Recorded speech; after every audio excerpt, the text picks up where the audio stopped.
In terms of other positions, Bart, I mean, even though this window's closed, the Marc Guehi story, I mean, he's not even a Liverpool player, and we're talking about his story. I mean, Paul Joyce, Bascom put it out to say, not coming in January, Liverpool will not revisit that. But even today, Chris Bascom and Paul Joyce writing about, it's expected that on a free transfer next summer, like obviously there's a long way and a lot of things that can happen till then, but we could only report on what we've been told. The big thing that we've got on this, Bart, and I think the key context for this is setting it fully.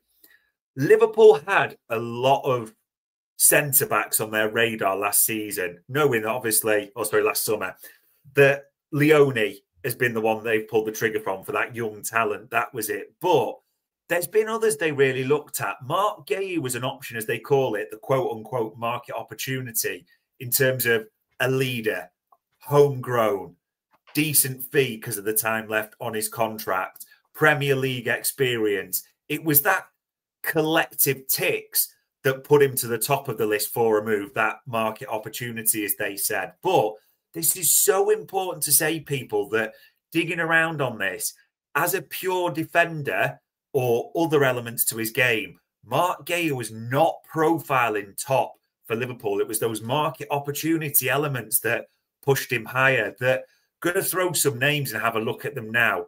Nico Schlotterbeck, Dortmund, German international. He was seriously looked at last summer. Jérémy Jac, the young Frenchman, a beast, as we were told. They had a real look at. Maybe Leone for now, but does that bring Jac into the mix? Koulierakis, the Greek boy, looked at heavily, as we know, many a time.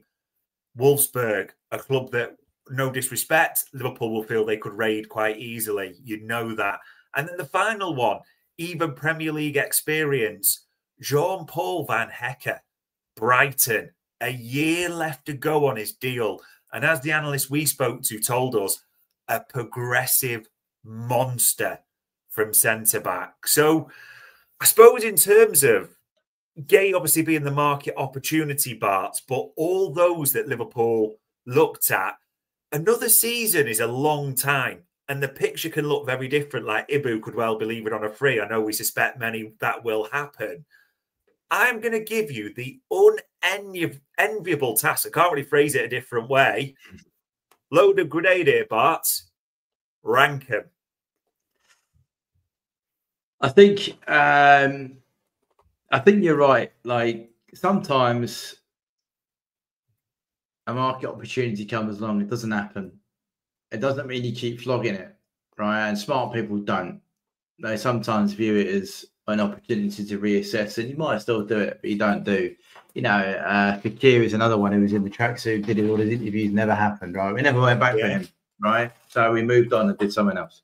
I'm not saying they're going to do that with Guehi. It seems like he was very far down the line, and you know, I think we're a bit more humanistic than that. But let's just say we don't. All right, as you said, all those names you're going to put, I'm probably going to put Jac at the bottom. Okay, so we'll start with the bottom, and that's people are going to say, "Oh, he's brilliant." And I'm like, yes, there are some elements. You just have to profile him against Koulierakis. If we profile him against, we can get up our own Leone we've bought. You know, some of the other players that we've brought in, even Guehi. His profile was okay for a kid, right? He has some exceptional talents in the box, which is things we don't normally associate with being a centre half.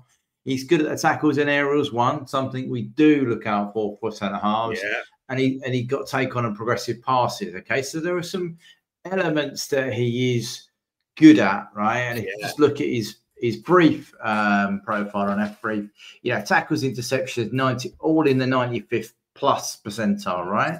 Yeah, which is good, but it can be a reactive defender as well. Okay, he does play. He plays for Rennes, doesn't he? So they're not a dominant team.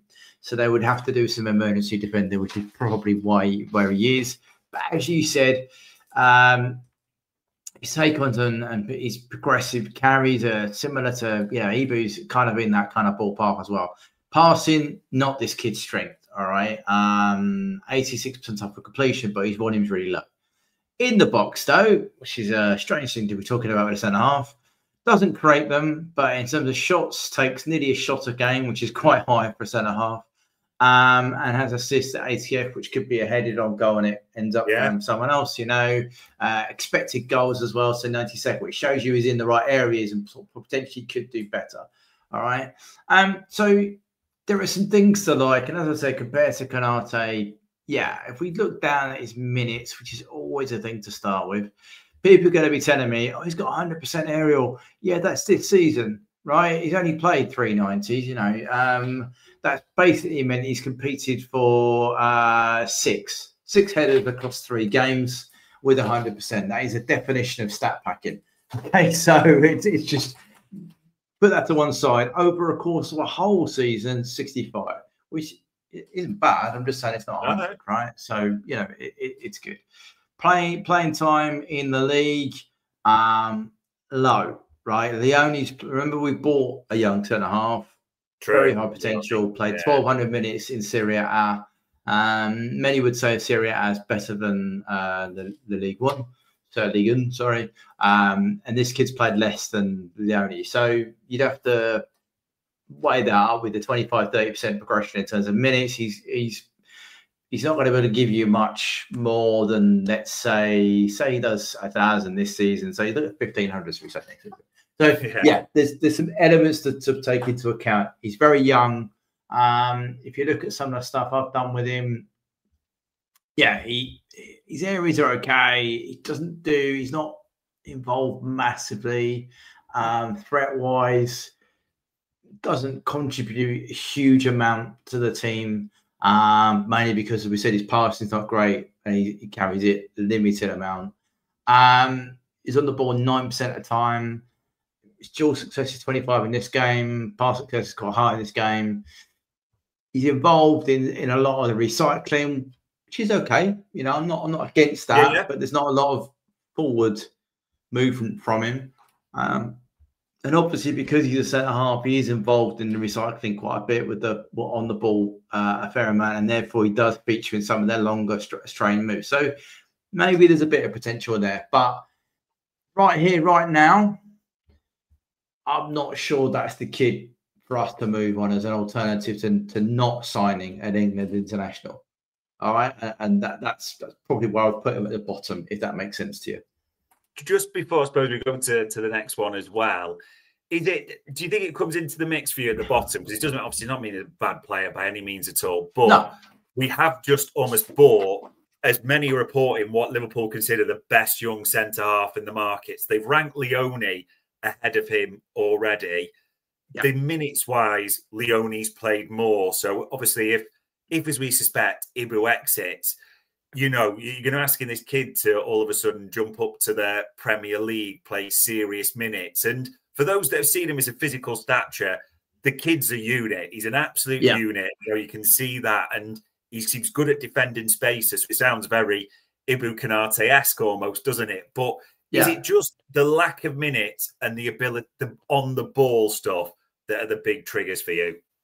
Yeah, 100%. To scale from, I mean, let's be nice. Let's say he does increase by 25%. He hits 1,200 mark, right, this season in minutes.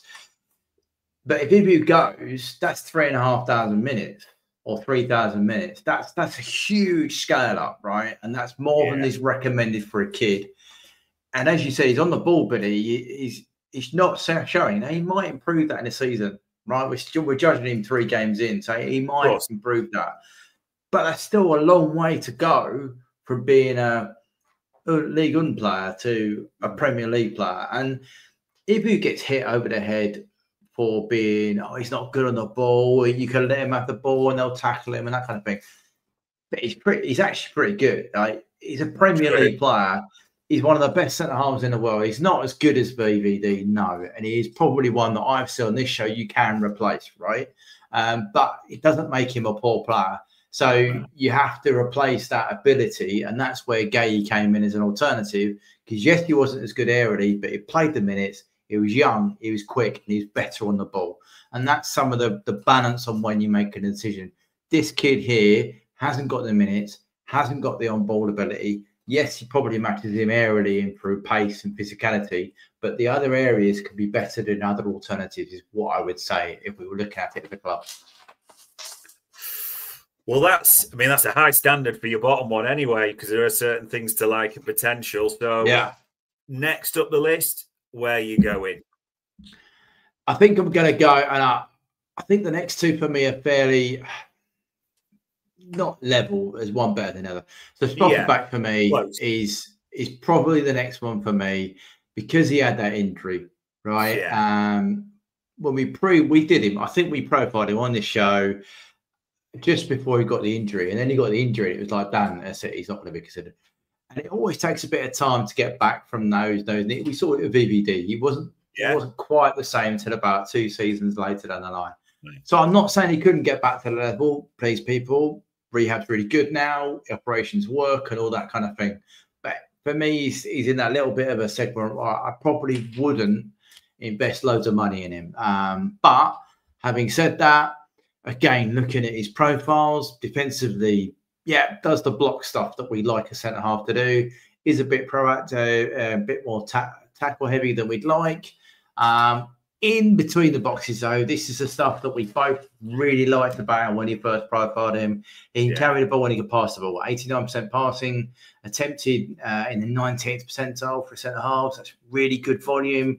Carries it 91st percentile. Progressive passes at 90th. So he's doing them line breaker ones that we know we saw Leone to do and BVD started to do. So there are some really nice elements about his on-the-ball game.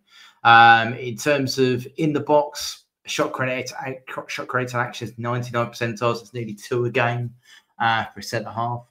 Shots 0.7 80th. So and the expected goals is in 96. So he probably could do better with the chances he is getting in the box.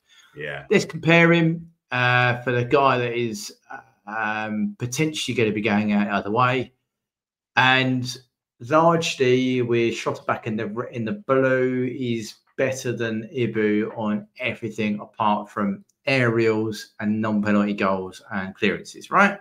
So there's a lot of things to like about this kid. Yes, there's a bully tax, had to reduce by 15%. Okay, cool. Take that on board. Where does he compare to Guehi?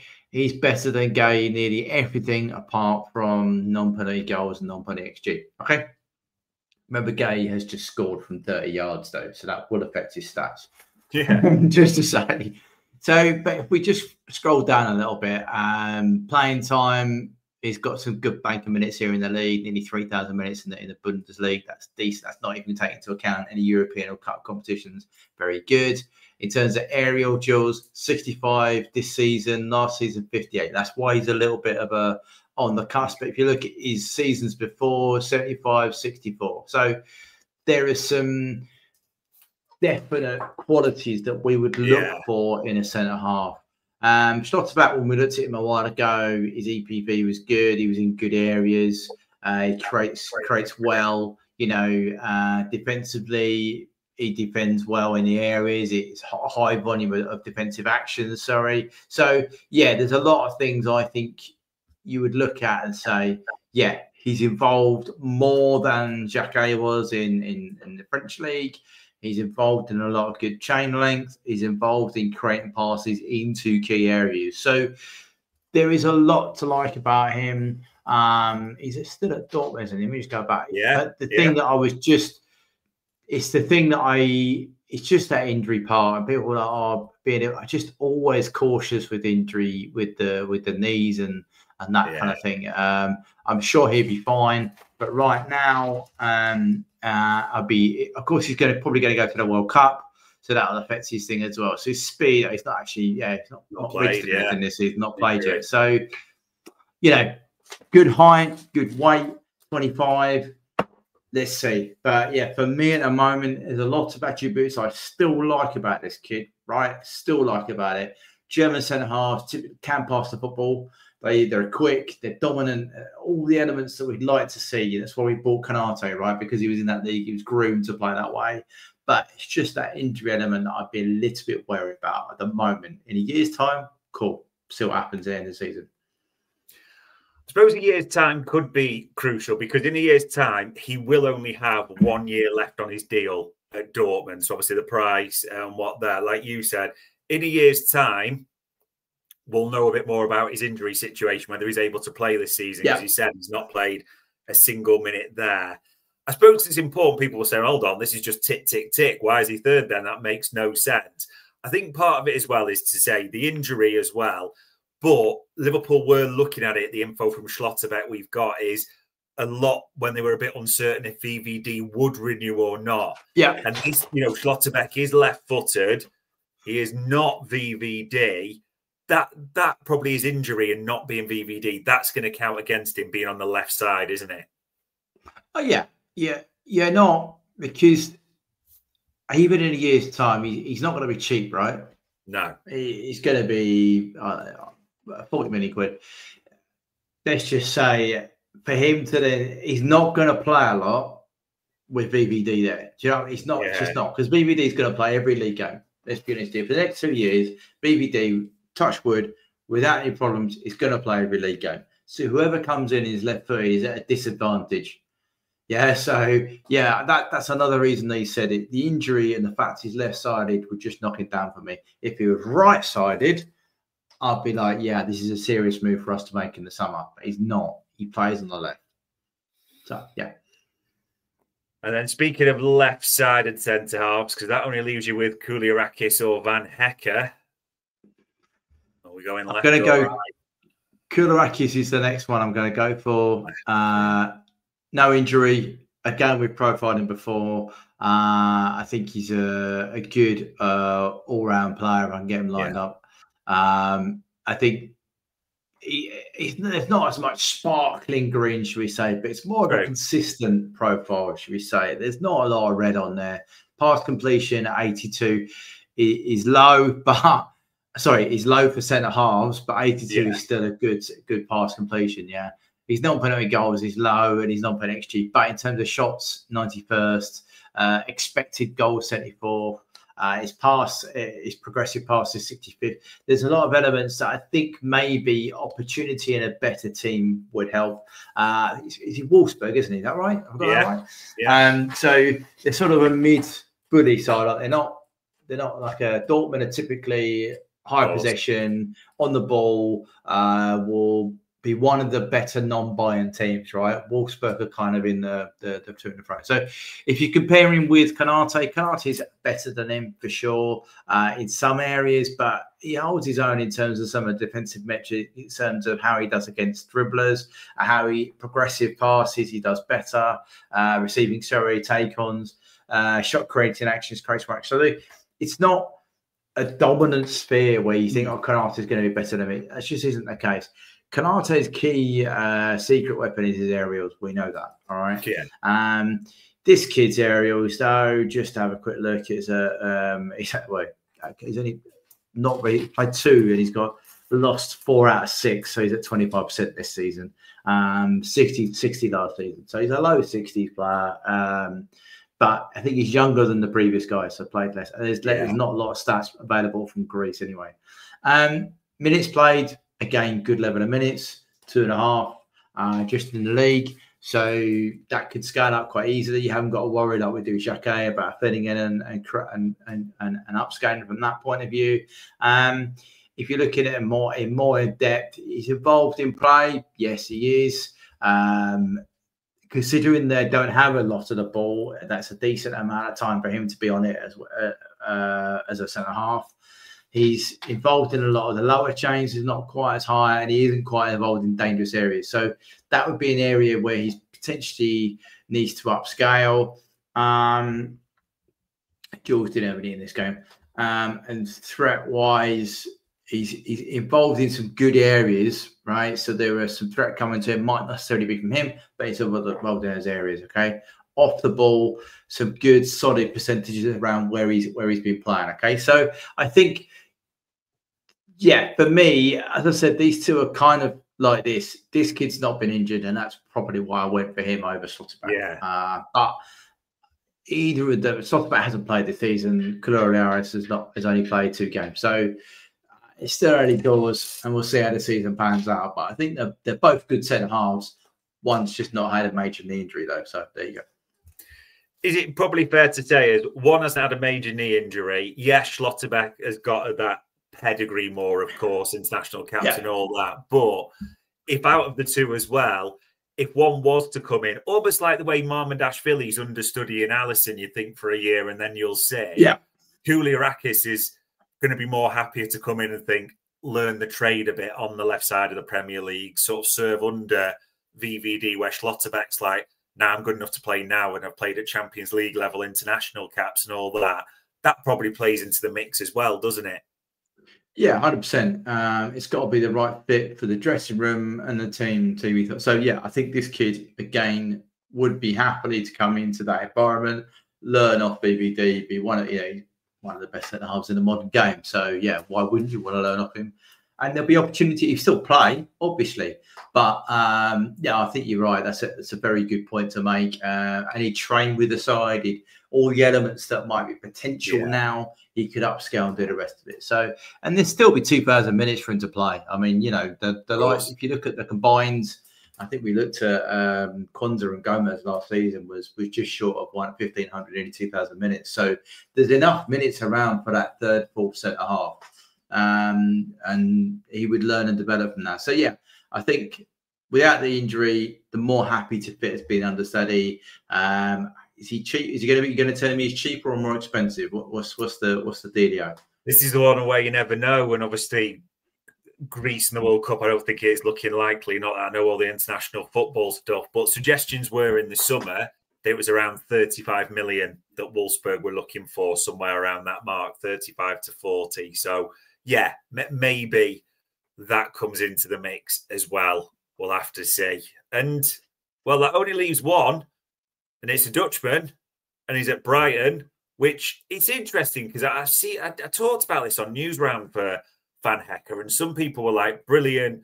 Some people were like, God, no, not good enough and all this. It's important to set this, though, with context parts, that the info we got from analysts was a progressive monster, which is not said lightly. He's played under that De Zerbi murder ball, as it was known as well, at the back. Like, people should not just be dismissing Van Hecke straight away, should they?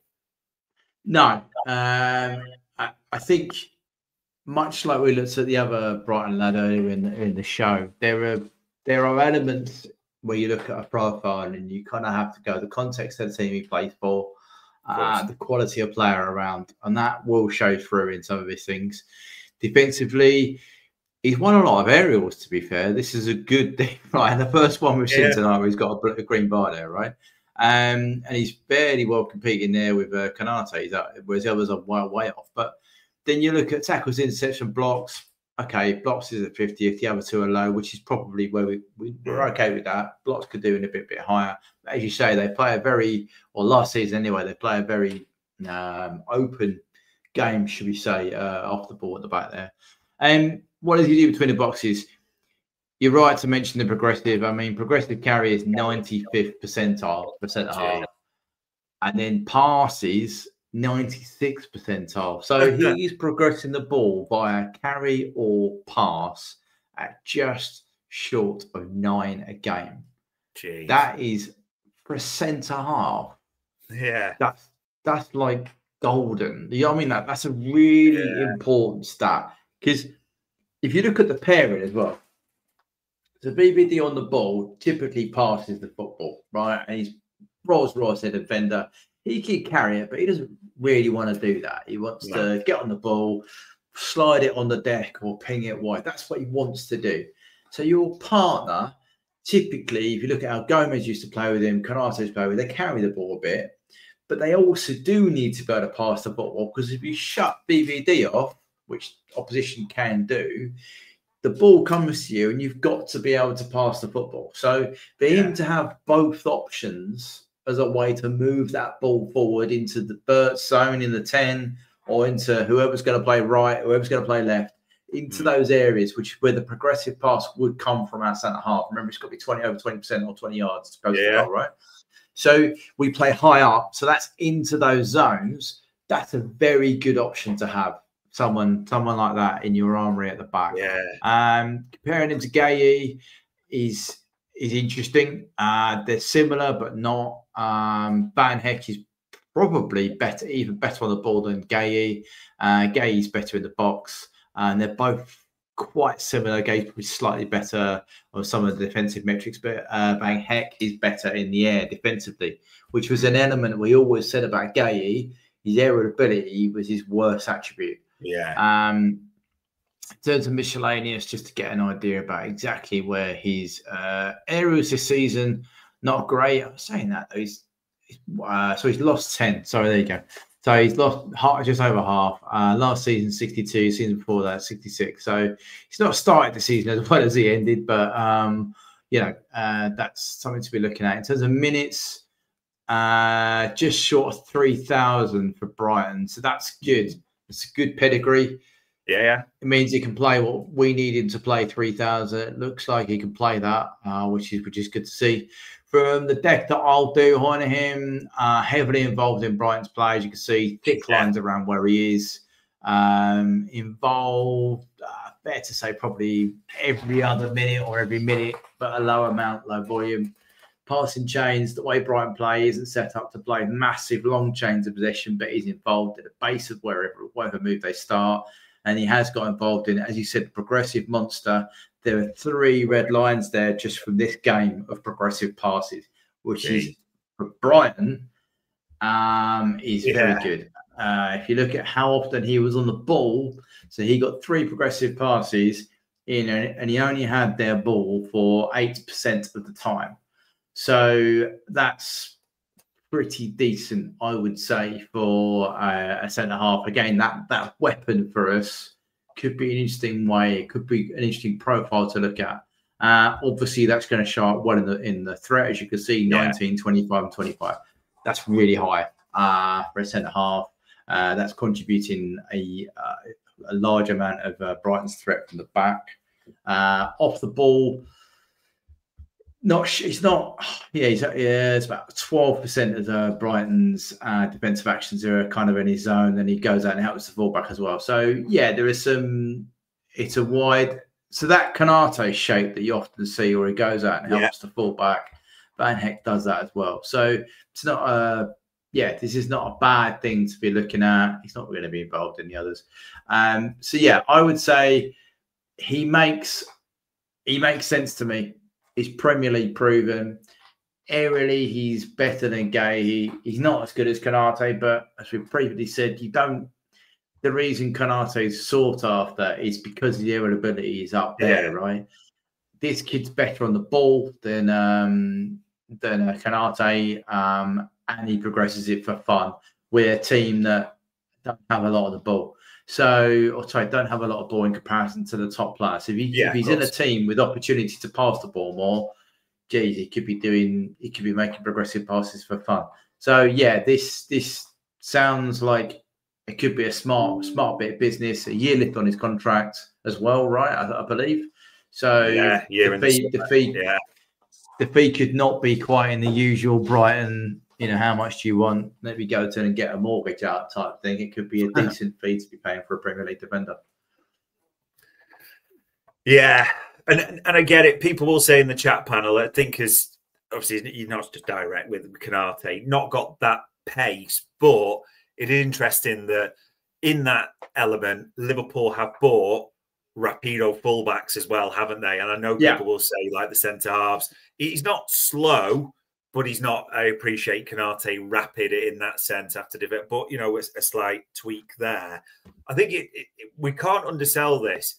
A year left to go, Premier League experience, elite progressive stats in a, no disrespect, but a non-elite team as well. A lot of clubs are going to be looking at Van Hecke this summer, aren't they? Yeah. I mean, I don't know why. I think Brighton have proven themselves to be able to uncover non-stars and give them a platform to turn them into stars, right? Yeah. So even on that, if you're looking for a centre half who's Premier League proven, one of the first clubs you're going to look at is Brighton. So, and then they're going to look at the fact that this guy's contract's up, and they're going to be like, yeah, okay, he's probably worth a punt. You know, even a club like United, who are not heavily into the scouting at the moment, I would suggest to probably look at would be looking there. So yeah, I think there's going to be a lot of teams looking at him. I think it could be a really smart buy for us to get in there. He's Dutch, which will come with some goods and bads. It could mean that we have an upper hand, providing he gets on with Slot, that is. But no, I think, you could see this one, right? Him and Guehi, both Premier League proven. One of them's out of contract. One of them will be very close. That could be really smart business, really, really clever business from Liverpool. And I think probably just to finish this off, just to say, in terms of all these that we've looked at, it's still, when we're saying Guehi alternatives, it's still probably Guehi and one of this, because there's the expectation that, I think, you know, there's the expectation, you've got to be honest, Konate will move on or not sign. That seems to be the noises at the moment. Obviously, we hope that's wrong. But then Joe Gomez, the year left to go, another year older. So it's probably the expectation that nothing's certain, but likely to move out. So it's Guehi on the free and one of these, isn't it? I think that's fair. And again, I love Joe Gomez. I really do. And I think he showed all his qualities in the last game and what Joe Gomez can be. It's just unfortunate that he might prove me wrong, by the way, and he might have an amazing season. His body plays is brilliant. And I'd love nothing more than that. But at the moment, it seems like whenever he gets in a run of form, his body breaks down and it doesn't let him carry on. And I think it's a criminal shame, because I think he could have been one of the country's best centre halves. But you kind of almost have to go that isn't really minutes you can rely on. Yeah. So if Konate goes, you're going to need to bring in someone to start and someone as another backup, because Leone isn't, even if we up him by 25% to 30% over this season, next season, that still only gets you to about 2,000 minutes.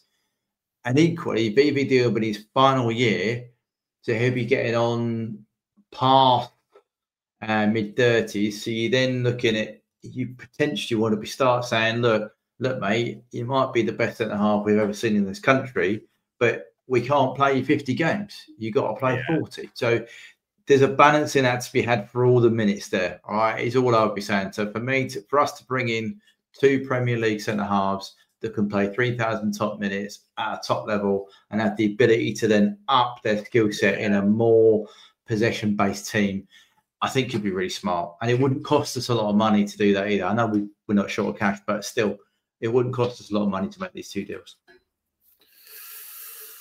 So there you go, people.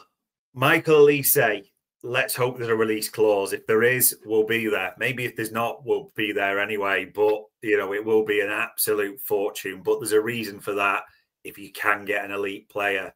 If they look at an alternative, it's unfair to compare Minter directly with Salah or Elise. Maybe it's a change of style. But as we said at the start, as we introduced him, the info is that Liverpool have had a good look at this player.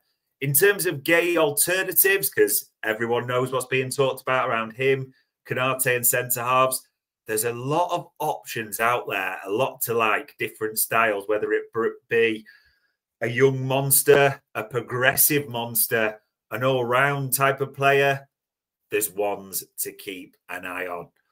All it really leaves me to say is, for going long, for answering all the questions, and for providing that ranking as ever, Barter is massively appreciated. No worries, anytime. I hope the listeners enjoyed it. And ladies and gents, that was another TMM special for Anfield Index.